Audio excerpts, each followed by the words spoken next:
Odoo gaddaam Soomaaliyaan bulchiinsa Puuntlaandii lammiilee Itoophiyaa sadii qaamolee nageenyaa fi uummataatiin ajjeefamuu ibsiteeti jirti. Oromoo kan addunyaa kanarra jirtan hundi keessan haga nagaan jiraattan. Nuti akka Oromoo argitee Soomaaliyaa keessa jiraannutti baay'ee rakkina guddaa keessa jirra. Akka sagalee nuu taatan. Keessattuu magaalaa guddoo Puuntlaandii kan taate Garawwee dabalatee magaalota kanneen akka Bosaasoo fi Kalkawwee keessatti ajjeechaa, hidhaa, reebichaa fi saamicha baqattoota Itoophiyaa irratti raawwatamu hammaachuu dhalattoonni Itoophiyaa Puuntlaandii keessa jiran himaniiti jiru. Akkam jirtu daawwattootaaf kabajamtoota Oxygen Media kunneen hangafoota oduuti bal'ina oduu kana akka itti aanutti isiniif dhiyeessina. Namoonni fuula chaanaala Oxygen Media hanga subscribe godhuun viidiyoo kunilleen akka namoota baay'ee bira ga'uuf like share waliif gochuu hin dagatinaan affeerraa kennam. Amma oduu bal'inaan isin dhageessifnam. Oduu keenya jalqabaatiin Soomaaliyaan bulchiinsa Puuntlaandii lammiilee Itoophiyaa sadii qaamolee nageenyaa fi uummataan ajjeefamuun ibsameeti jira. Amajjii 29,2025 kaaba Soomaaliyaa bulchiinsa Puuntlaandii guyyoota lama keessatti lammiileen Itoophiyaa sadii garee shoorar keessaa ISIS keessatti himataman jedhamanii ajjeefamuu fi namoonni kumaatamaan lakkaa'aman hidhamuu jiraattonni Addis Istaandaarditti himaniiti jiru. Keessattuu magaalota guddoo Puuntlaandii kan taate Garawwee dabalatee magaalota kanneen akka Bosaasoo fi Kalkawwee keessatti ajjeecha, hidhaa, reebichaa fi saamicha baqattoota Itoophiyaa irratti raawwatamu hammaachuu dhaloonni Itoophiyaa tahan ne dubbatu. Akkaataa dhalootonni Itoophiyaa tahan kunneen himanitti jalqaba amajjii 25,2025 dhalataan Itoophiyaa tokko qaama nageenya mootummaatiin kan ajjeefame yoo ta'u, guyyaa itti aanu amajjii 26 immoo lammiileen Itoophiyaa lama magaalaa Bosaasoo keessatti uummataan reebamanii ajjeefamuu himaniiti jiru. Kanumaan wal qabatee dhalataa Itoophiyaa Puuntlaandii keessa jiraatu maqaan isaa akka hin eeramne gaafate tokko Addis Istaandaarditti akka himetti sababbiin ajjeechaa lammiilee Itoophiyaa kanneen himata Itoophiyaan garee shoorar keessaa ISIS namichatti Daesh jedhamuun beekamu keessatti himatamaniiru jedhanii kan shakkamanidha jedheeti jira. Daesh yookaan ISIS garee hidhattoota shoorar keessummaan labsame finciltoota Huutii waliin hidhata qabu yoo ta'u, Puuntlaandii keessatti sochii fincila mootummaa gaggeessuu irratti kan argamanidha jedheeti jira. Haa ta'u malee dhalataan Itoophiyaa kun lammiilee Itoophiyaa garee kana keessa ni jiru gaafii jedhu yeroo deebisutti Itoophiyaanonni jiraachuu malu. Haa ta'u malee lammiileen Itoophiyaa lakkoofsan xiqqoo ta'an garee kana keessa jiru sababa jedhu hunda dararuun sirrii miti jedheeti jira.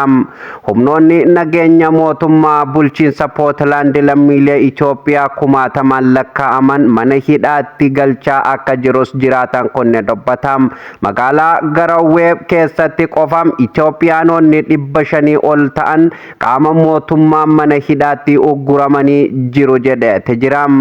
Haa ta'u malee dhalattoonni Itoophiyaa qaamolee nageenyaa hidhamanii jiran garuu lammiileen nagaa garee hidhattoota kanneen waliin hariiroo hin qabne akka malee dararamuu fi cubbuu keessa jiran jedheeti jira. Dhalataan Itoophiyaa kan biraa Addis Istaandaardii dubbisee akka eeretti duulli lammiilee Itoophiyaa irratti baname kun kan ture ta'uu fi jibbaa yoo ta'e malee sababbiin amma himata kun Itoophiyaanota hunda dararuu fi gahaa miti jedheeti jira. Kanaan dura yeroo garagaraatti waliigaltee handaara galaanaa mootummaa Itoophiyaa fi Somaalilaandii gidduutti mallatteeffamee tureen wal qabateem dhalattoonni Itoophiyaa hedduun Soomaaliyaa keessatti rasaasa fi reebicha uummataatiin ajjeefamaa akka jiranis eerameeti jira.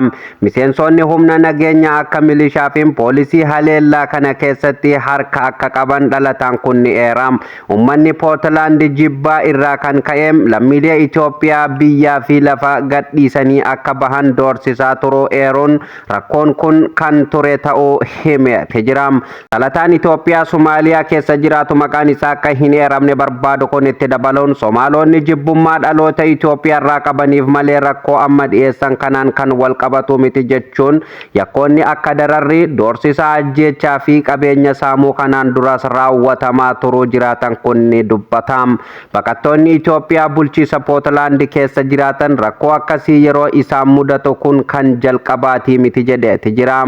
Ji'a waxabajjii 2024 keessa mootummaan bulchiisa Pootlaand lammiilee Itoophiyaa waraqaa baqattummaa osoo hin qabaatin seeraan ala magaalaa Garawwee keessa jiraatan hatattamaan gadhiisanii akka bahan ajaja dabarsuun isaanii yaadatama. Sababbiin ajaja kana dabarseef Itoophiyaan seeraan ala biyyattii keessa jiraata lakkoofsan baay'achuu fi carraa hojii saamaa jiraachuun eereeti jira. Jalqaba bara 2024 mootummaan Itoophiyaa Somaalilaandii walii galtee wal hubannaa hulaa galaanaa mallatteessuu hordofeem lammiileen Itoophiyaa Somaaliyaa keessa jiraatan irraa doorsisaa fi miidhaan gahaa akka jirus Addis Standard qorateeti jira. Dhimma baqattoota Itoophiyaa kanneen ilaalchisee Addis Standard yeroo dhaabbatam UNHCR'tti waajjira damee baha Afrikaa kan qunname yoo ta'u dhaabbaticha deebii haleellaa raawwatamuun quba qabaachuun eeruun qaamolee mootummaa waliin ta'uun nageenya baqattoota mirkaneessuuf hojjechaa jiraachuu ibseeti jira. Egaan daawwattoota fi kabajamtoota Oxygen Media odoon ijoon har'a qabannee dhufnelleen kan hanga ammaatti dhaggeeffattan kanam. Nuti akka Oromoo argitee Somaaliyaa keessa jiraannutti baay'ee rakkina guddaa keessa jirra. Akka sagalee nuu taata. Kun amma akka bulaa cufannetti hojjeebinee mana keessa taa'u jirra. Baay'ee rakkachuutti jira nuti uummanni Somaaliyaa keessa jiru. Akka sagalee nuu taatan akka miidiyaa gurguddatti nu dabarsitan. Sababa gartee uummanni Oromoo uummata gaaraa san wajjin argitee argame jedhaniitti nurratti duulaa jiranii durriyyaa nutti qajeelchanii mana nutti cabsanii nutumaa jiranii argitee osoo seerillee gartee seeraan nama qabee mana seeratti nama dhiyeessee rakkoota kan dhimma kanarratti mootummaan Itoophiyaa hanga ammaa deebii tokkollee hin deebifne. Qaamni dhimmi ilaallatulleen waan tokko humaa hin dubbanne. Yeroo kana ilaalan waan gammachuu qabullee ni fakkaata. Mootummaan Itoophiyaa jiraattonni Itoophiyaa haala kanaan biyyoota ambaa keessatti dararamuun kan jalqabaa waan hin ta'iniif inumaa kan ollaa biyya keenya Soomaaliyaa keessatti dararamaa jiran kun waan itti gammadellee ni fakkaata. Callisuun dubbii fixuudha akkuma jedhaniin calleessi mootummaan Itoophiyaa jiraattota Soomaalii keessa jiran kan reebichaa fi dararaan hamaan irra gahaa jiran mana hidhaa keessatti hundaa itti calliseeti jira. Egaan daawwattootaaf kabajamtoota Oxygen Media oduuf odeessaalee keenya guyyaa guyyaa argatuuf fuula YouTube Oxygen Media subscribe gochuun miseensa maatii keenyaa ta'uu hin dagatinaa. Viidiyoon kunillee akka namoota hedduu bira ga'uuf like share waliif gochuu hin dagatinaa. Yaada qabdan komentii jalatti nuuf qooduu hin dagatinaa. Oduun keenya kanarraa asumarratti goolabamam oduu itti aanuun hamma walitti deebinutti nagaa ta'a.